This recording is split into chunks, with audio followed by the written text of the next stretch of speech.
సజీవుడు మన రక్షకుడు యేసుక్రీస్తు నామంలో మనకందరికి శుభములు. కీర్తన గ్రంథము 31వ కీర్తన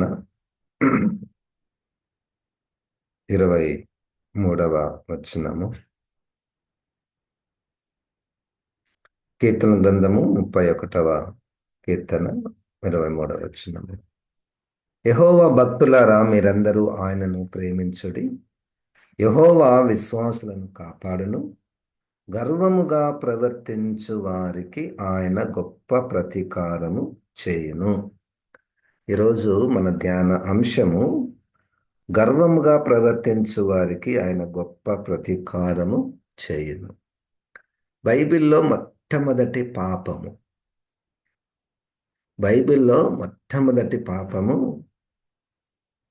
గర్వము. ఇది పరలోకంలో జరిగిన పాపము. ఆ లక్షణం కలిగినటువంటి అపవాది భూలోకంలో కూడా అట్టి ఆ లక్షణాన్ని అనేకులకు పరిచయం చేస్తూ క్రీస్తు నుండి దూరం చేసే పని జరుగుతుంది. గర్వము నాశనానికి ముందు గర్వము నడుచును.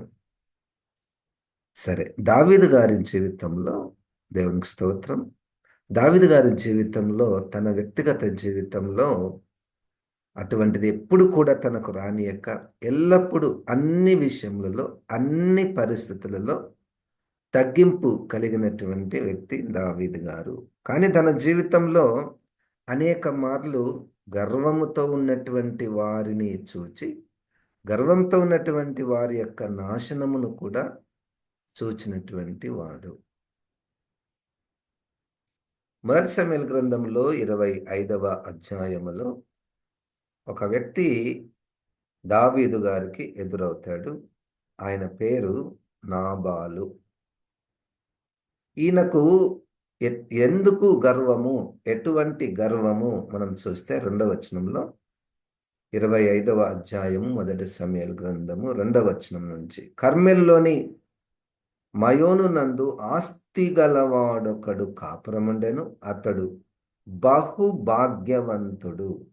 అతనికి 3000 గొర్రెలను 1000 మేకలను ఉండెను.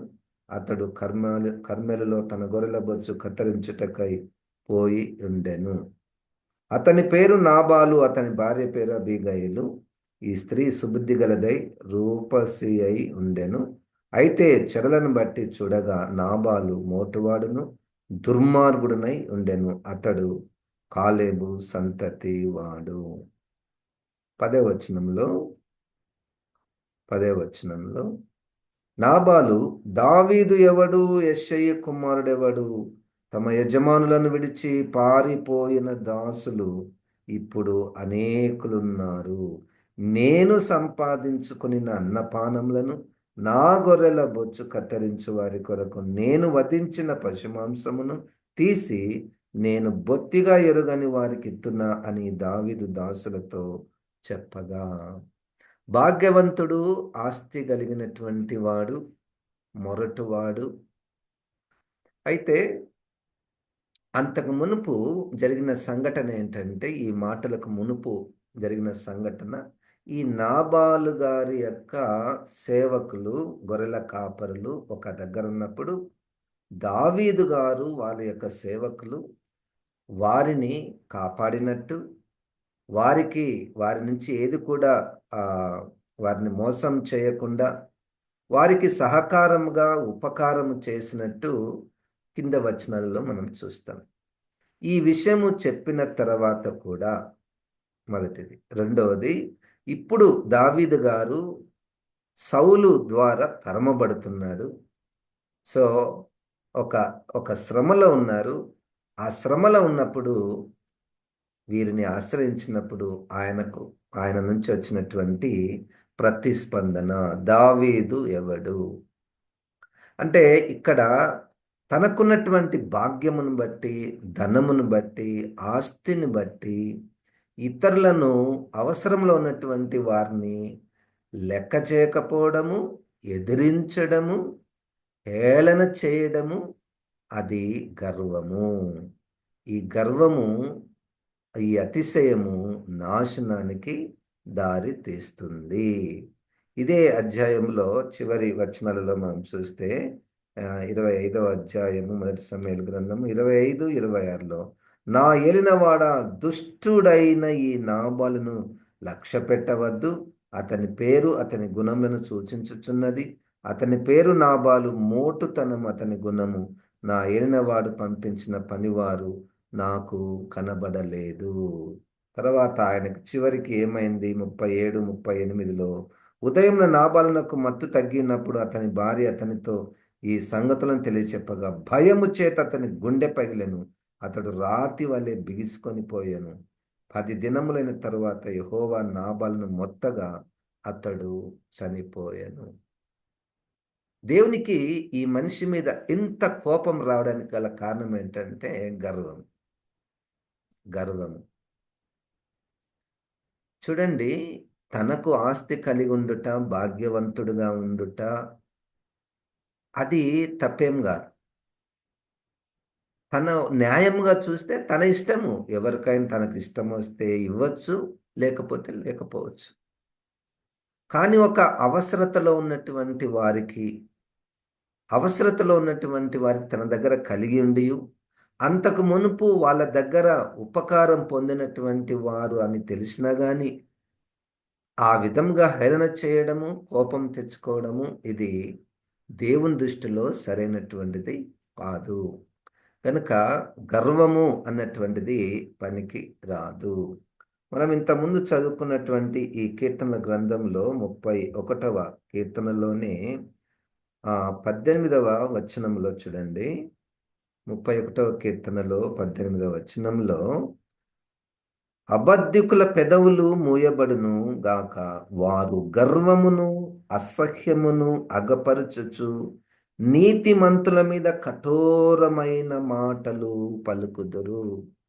నాబాలు గారు గర్వముతో నీతిమంతులైనటువంటి దావీదు గారి మీద కఠోరమైనటువంటి మాటలు పలుకుదురు. బైబిల్లో పలుమారు చాలామంది ఈ గర్వానికి బానిసలైనటువంటి వారు. అందుకనే మనము ఇంతకుముందు చదివినటువంటి వాక్య భాగంలో నా ఆస్తి నేను సంపాదించాను, నేను నాది అన్నటువంటి పదాలు అవి గర్వానికి సూచన. దాని స్థానంలో దేవుని కృప వలన, దేవుని సహాయము వలన ఇది నేను పొందుకున్నాను అని చెప్పుట అది దేవునికి ప్రీతికరమైనటువంటి విషయము. చూడండి, క్రైస్తవులముగా మన ప్రారంభ రక్షణలో కూడా అతిశయించుటకు వీలు లేదు అని ఎఫెసీ పత్రికలో 2వ అధ్యాయములో క్రైస్తవుల యొక్క రక్షణ ఎలాగు జరిగింది? 8, 9 వచనాల్లో చూడండి. మీరు విశ్వాసము ద్వారా కృపచేతనే రక్షింపబడి ఉన్నారు. ఇది మీ వలన కలిగినది కాదు, దేవుని వరమే. అది క్రియల వలన కలిగినది కాదు గనుక ఎవడును అతిశయపడ వీలు లేదు. మన రక్షణను బట్టి మనం అతిశయపడ వీలు లేదు. అతిశయం అంటే రక్షణ లేనటువంటి వారిని తక్కువగా చూడడానికి వీలు లేదు. ఇది మనకు కనపడనటువంటి ఒక చీకటి. గర్వం అన్నటువంటిది మనిషిలో కనపడనటువంటిది. ఇప్పుడు నేను ఎవరినైనా చూస్తాననుకోండి, చూచుటతోనే నాకు గర్వం ఉన్నట్లు ఎలాగ తెలుస్తుంది? అది నాకే తెలుస్తుంది. నేను పొందుకున్నటువంటి రక్షణ నేను సంపాదించింది కాదు కదా. నా భక్తి వలన నాకు రక్షణ రాలేదు కదా. ఎవరో ఆయన కృప చూపించి, కనికరం చూపించి, నా పాపాలు క్షమించి నాకు రక్షణ ఇచ్చాడు. దీన్ని బట్టి, ఈ రక్షణను బట్టి, ఈ కృపను బట్టి నేను ఇతరులను, రక్షణ లేని వారిని తక్కువగా చూడడము, దూరముగా పెట్టడము అన్నటువంటిది అది గర్వముతో కూడుకున్నటువంటి స్థితి. గర్వముతో ఉన్నటువంటి వారిని దేవుడు నాశనము చేయును. గర్వపు మాటలు పనికి రావు. ఇదే దావీదు గారి జీవితంలో అనేక మార్లు మనము ముఖ్యంగా తన కుమారుని విషయంలో రెండవ సమూయేలు గ్రంథము 15వ అధ్యాయంలో తను ఎదురుగా చూచినటువంటి తను అనుభవించినటువంటి ఒక గర్విష్టి చూడ్డానికి చాలా అందంగా ఉంటాడు. ఆయన పేరే అబ్షాలోము. అబ్షాలోము ఏం చేస్తున్నాడయ్యా అంటే, ఇప్పుడు తండ్రి దగ్గర నుంచి రాజ్యాన్ని తీసుకోవాలి. ఈ గర్వపడేటటువంటి వారు చూడండి, మొదటి వచనం నుండి రెండవ సమూయేలు గ్రంథము 15వ అధ్యాయము. ఇది అయిన తర్వాత అబ్షాలోము ఒక రథమును గుర్రములను సిద్ధపరిచి తన ఎదుట పరిగెత్తుటకై 10 మంది బంటులను ఏర్పరచుకొనెను. ఉదయముననే లేచి బయలుదేరి పట్టణం యొక్క గుమ్మపు మార్గమందు ఒక తట్టున నిలిచి రాజు చేత తీర్పు నొందుటకై వ్యాజ్యమాడు వారెవరైనను వచ్చి ఉండగా కనిపెట్టి వారిని పిలిచి, నీవు ఏ ఊరి వాడవని అడుగుచుండెను. నీ దాసుడనైన నేను ఇశ్రాయేలు గోత్రములలో ఫలానా దానికి చేరిన వాడునని వాడు చెప్పగా అబ్షాలోము, నీ వ్యాజ్యము సరిగాను న్యాయంగాను ఉన్నది గాని దానిని విచారించుటకై నియమింపబడిన వాడు రాజునొద్ద ఒకడును లేడని చెప్పి, నేను ఈ దేశమునకు న్యాయాధిపతినై యుండుట ఎంత మేలు. అప్పుడు వ్యాజ్యమాడు వారు నా యొద్దకు వత్తురు, నేను వారికి న్యాయము తీర్చుదునని చెప్పుచూ వచ్చెను. మరియు తనకు నమస్కారం చేయుటకై ఎవడైనను తన దాపునకు వచ్చినప్పుడు అతడు తన చేయి చాపి అతని పట్టుకొని ముద్దు పెట్టుకొనుచు వచ్చెను. ఈయన గర్వపు పనులను మనం చూస్తే, చూడ్డానికి మనిషి ఎవరైనా థర్డ్ పర్సన్ చూశాడనుకోండి, ఎంత మంచి వ్యక్తి ఈ అబ్షాలోం, ఎంత గొప్ప వ్యక్తి ఈ అబ్షాలోం అన్నట్టుగా కనపడతాడు. ఎందుకు? ఉదయముననే లేచి, ఉదయాన్నే లేచి ఎక్కడికి పోతున్నాడు? న్యాయము తీర్చడానికి అక్కడికి వెళ్తున్నాడు.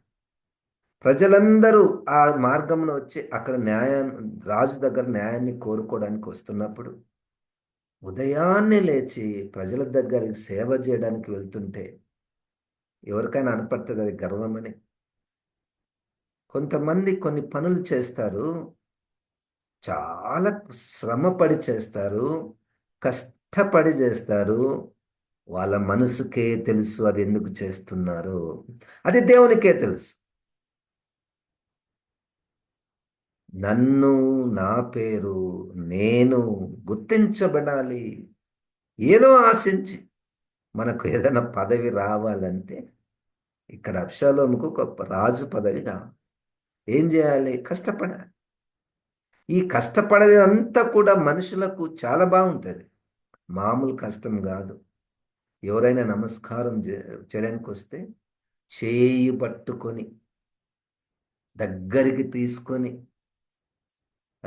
ఇంకొక మెట్టు ముద్దు పెట్టుకొని, అబ్బా ఆయన రాజు కుమారుడు అబ్షాలోం ఎంత అందమైన వాడు, ఎంత గొప్పవాడు, అసలు సామాన్య ప్రజలు ఆయన దగ్గరికి చేరుకోవడమే కష్టమైతే ఆయన మా చేతులు పట్టుకొని మమ్మల్ని దగ్గర తీసుకొని మాకు న్యాయం చేస్తున్నాడు అన్నటువంటి ఆ వాతావరణము ప్రజలకేమో చాలా బాగుంది, చాలా బాగుంది.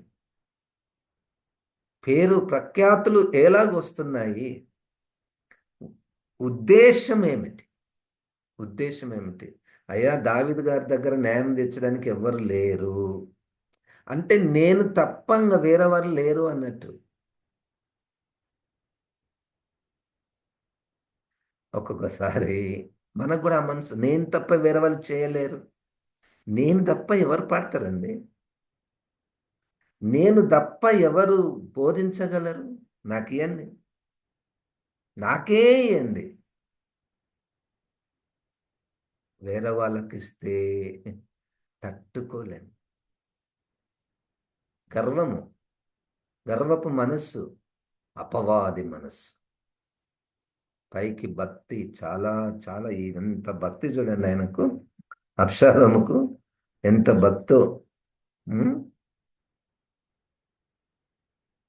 రెండవ సమూయేలు గ్రంథములో 15వ అధ్యాయములో ముందు వచనాలు 7వ వచనము.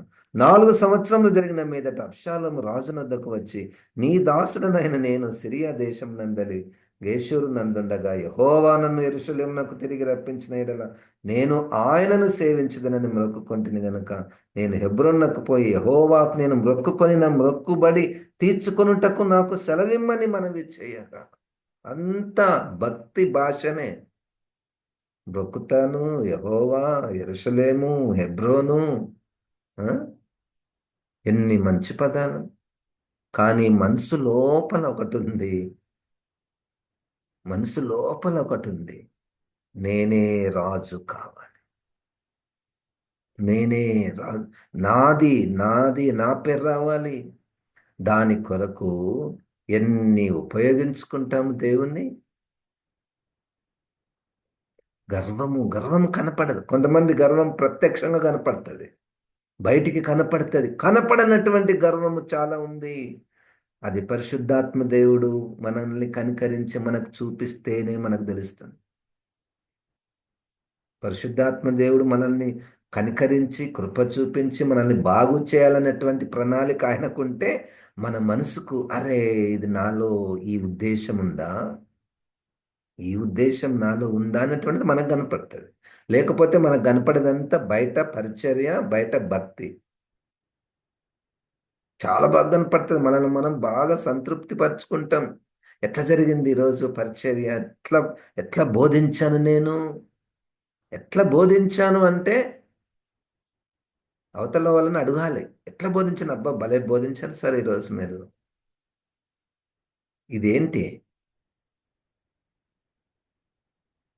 3:5 రెండవ కొరింథీయులకు రాసినటువంటి పత్రిక. మా సామర్థ్యము మా వలననైనది కాదు. మా సామర్థ్యము మా వలననైనటువంటిది కాదు. పరిచర్యలో ఎవరు ఏది చేసినా అది దేవుడు వారిని కనికరించి కృప చూపించి ఇచ్చిన సామర్థ్యము, తెలివి, జ్ఞానము, తలాంతుగానే భావించాలి. ఇది కూడా పరిశుద్ధాత్మ దేవుడు మనల్ని కనికరించి ఆ మనసునిస్తే ఆ అతిశయము, ఆ గర్వము, ఆ గర్వపు మాటలు తొలగిపోతాయి. రాజు సుఖముగా పొమ్మని సెలవిచ్చాను గనక అతడు లేచి హెబ్రోనునకు పోయాను. అబ్షాలోము, మీరు బాకానాదం వినినప్పుడు అబ్షాలోము హెబ్రోనులో ఏలుచున్నాడని కేకలు వేయుడని చెప్పుటక్క ఇశ్రాయేళ్ల గోత్రములన్నిటి వద్దకు వేగుల వారిని పంపాను. కేకలు వేయండి, నేను ఇట్లా పోతున్నాను, మీరు కేకలు వేయండి, అంత ప్లాన్ చేసుకున్నాను. నన్ను పొగడే వారిని నేను ఆ, సిద్ధపరచుకుంటా. నన్ను హెచ్చించే వారిని నేను సిద్ధపరచుకుంటా. విందునకు పిలువబడి ఉండి 200 మంది యెరూషలేముల నుండి అబ్షాలోముతో కూడా బయలుదేరి ఉండిరి. వీరు ఏమీ తెలియక యథార్థమైన మనసుతో వెళ్ళి ఉండిరి మరియు బలి అర్పింపవలనని ఉండి అబ్షాలోము గీలోనీయుడైన అహీతోపేలు అను దావీదు యొక్క మంత్రిని గీలో అను తన ఊరి నుండి పిలిపించి ఉండెను. అబ్షాలోము దగ్గరకు వచ్చిన జనము మరి ఎక్కువగొట చేత కుట్ర బహు బలమాయను. ఇశ్రాయేలు అబ్షాలోము పక్షము వహించరని దావీదునకు వర్తమానము రాగా. చివరికి మనము నెక్స్ట్ అధ్యాయంలో ఈ అబ్షాలోము చనిపోయినటువంటి స్థితి చూస్తే మనం అంటుంటాం కదా, కుక్క చావు చచ్చాడని. అట్లా ఒక మస్తకి వృక్షానికి తట్టుకో చిక్కుకున్నాడు. గాడిద మీద పోతుంటే పైన ఆ చెట్టు తలను పట్టేసింది. ఇక గాడిద వెళ్ళిపోయింది. ఇట్లా వేలాడుతున్నాడు. వేలాడుతుంటే ప్రాణంతోనే ఉన్నాడు. అప్పుడు యోధుడు దావీదు దగ్గర పనిచేస్తున్నటువంటి వ్యక్తి వచ్చి బాణాలేసి గుండెకేసి కొట్టి చంపాడు. అంతకు ముందే ఎంత గర్వంతో నింపబడి దేవుణ్ణి కానక, దేవుని పేరట, దేవుని నామంలో, దేవుని భాష మాట్లాడుతూ కదండి. గనుక గర్వముగా ఉన్నటువంటి వారిని దేవుడు పాడు చేయును. గర్వము పనికి రాదు. గర్వం పనికి రాదు. దానియేలు గ్రంథం 7వ అధ్యాయంలోను, ప్రకటన గ్రంథము 13వ అధ్యాయంలోను అపవాది తన నోరు తెరిచి గర్వపు మాటలతో నింపబడతాడు. గర్వపు మాటలతో నింపబడుట. కీర్తన గ్రంథములోనే 59వ కీర్తనలో 12వ వచనంలో, కీర్తన గ్రంథము 59:12. 11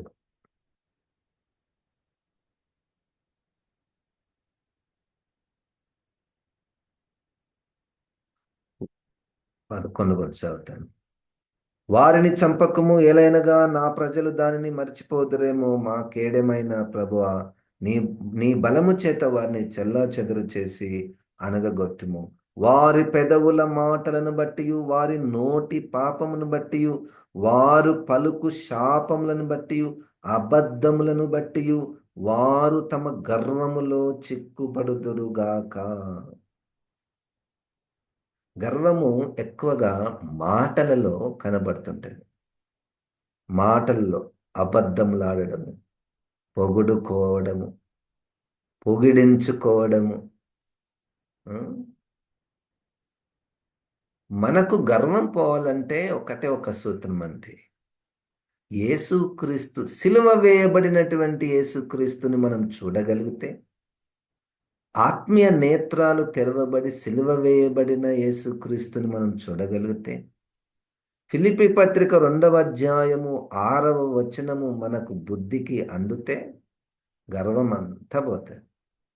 యోహాను సువార్త 13వ అధ్యాయంలో యేసుక్రీస్తు తన శిష్యుల పాదాలు కడిగినటువంటి ఆ వాక్యము మన హృదయంలో వ్రాయబడితే గర్వానికి అవకాశము లేదు.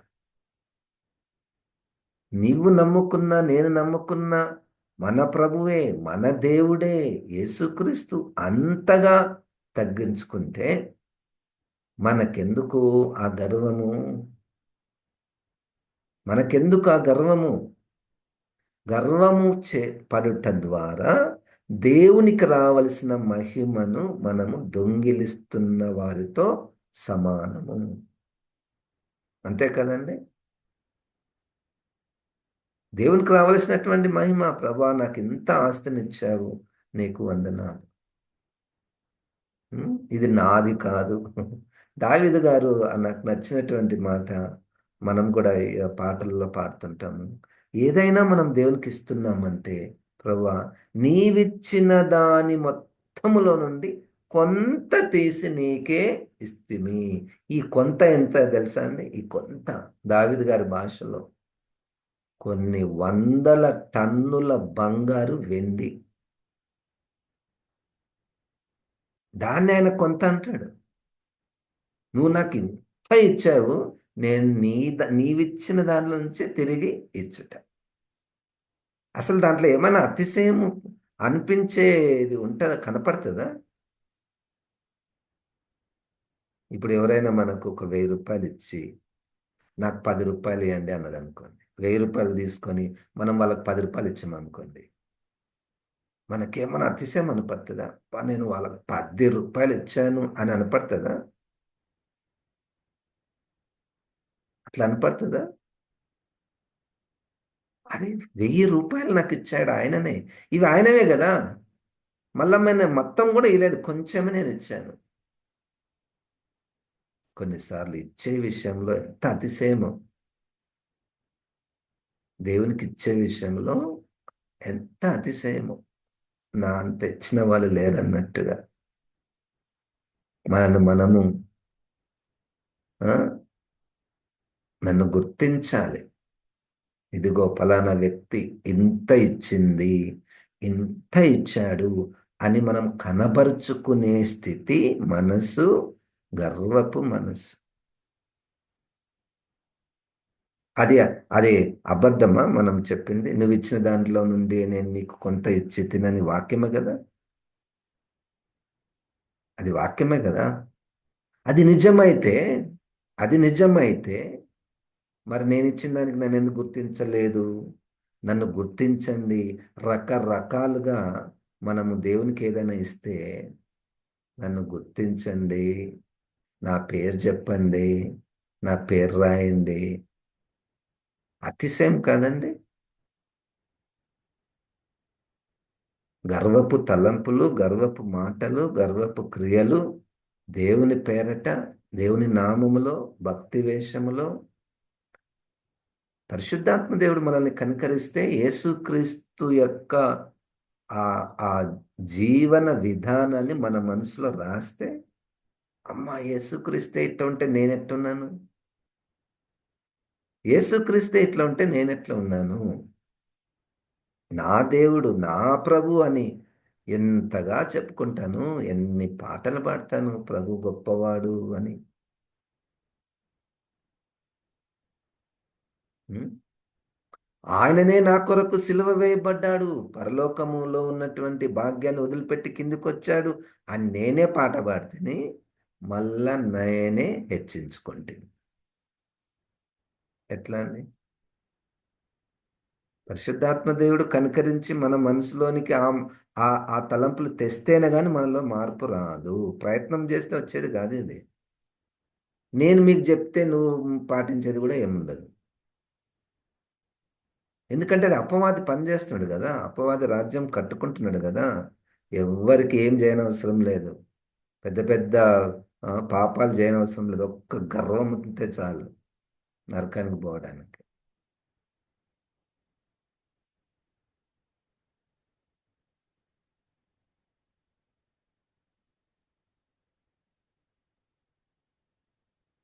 119వ కీర్తనలో, కీర్తనల గ్రంథము 119లో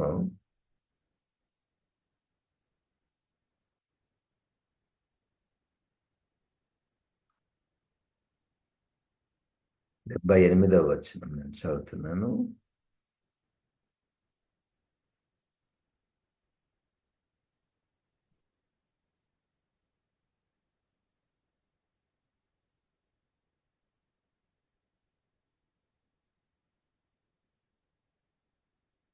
నేను నీ ఉపదేశములను ధ్యానించుచున్నాను, గర్విష్ఠులు నా మీద అబద్ధములాడినందుకు వారు సిగ్గుపడుదురుగాక. నా వర్క్ ఏంటి? నేను నీ ఉపదేశములను ధ్యానిస్తున్నాను. ఉపదేశము ధ్యానిస్తున్నటువంటి వారు ఒక గుంపు, గర్వంతో అబద్ధములాడేటటువంటి వారు ఒక గుంపు. యాజ్ ఎ క్లియర్ డివిజన్ అన్నటువంటిది ఆ దావీదు గారి జీవితంలో మనం చూస్తున్నాం. అసలు వాక్యమును పట్టుకున్నటువంటి వారికి, వాక్యం చదువుతున్నటువంటి వారికి, వింటున్నటువంటి వారికి గర్వం వచ్చే అవకాశం లేదు. ఈ విచిత్రం ఏంటంటే వాక్యంతో కూడా మళ్ళా గర్వపడడం. వాక్యముతో పట్టుకొని ఆ వాక్యములో కూడా మళ్ళా అతిశయము.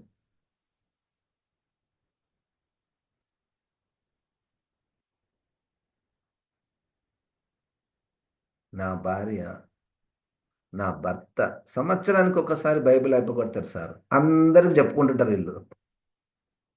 అందరికి చెప్పుకుంటుంటారు, కనపనులందరికి. మీకు తెలుసా నా భర్త లేకపోతే నా కుమారుడు ఆ, ఎంతగా చేశాడో. వాక్యము ఒక పక్క వాక్యం ఉంది, ఆ వాక్యాన్ని బేస్ చేసుకొని అతిశయపు మాటలు. అంటే ఎక్కడ మిస్ అవుతుందంటే క్రీస్తు అన్నటువంటిది మిస్ అవుతుంది. క్రీస్తును కలిగి ఉండుట అన్నటువంటిది కాకుండా బైబిల్ని బాగా నేర్చుకొనుట, చదువుట, అన్ని విషయాలు మనం గుర్తుపెట్టుకొనుట, ధారాళముగా మాట్లాడుట, వాగ్దాటితో మాట్లాడుట, గ్రహించుట, ఇవన్నీ మనలో పనిచేయలేదా? ఇక్కడ వరకే మనం పెట్టుకున్నామా? ఇతరుల దగ్గర నా శక్తి, నా సామర్థ్యం చూడండి అని దాని కొరక మనం బైబిల్ చదివేదండి? ఉం? కనుక గర్విష్ఠులను దేవుడు నాశనము చేయును. అది అపవాది లక్షణము.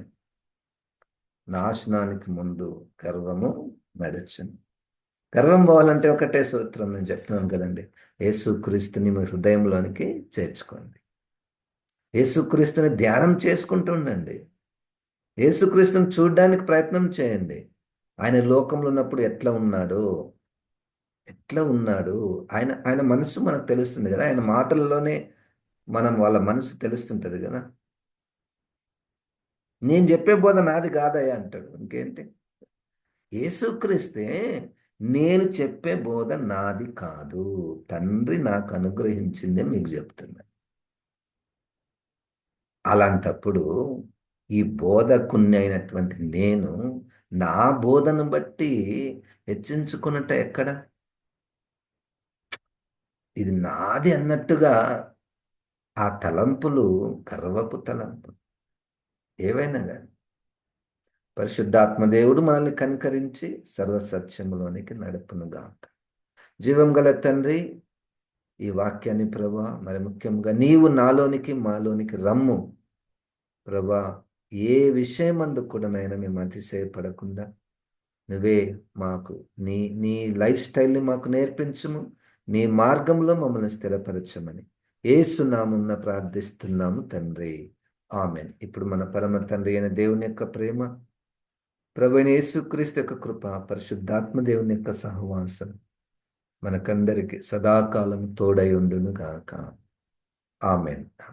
దేవుడు మనల్ని దీవించును గాక.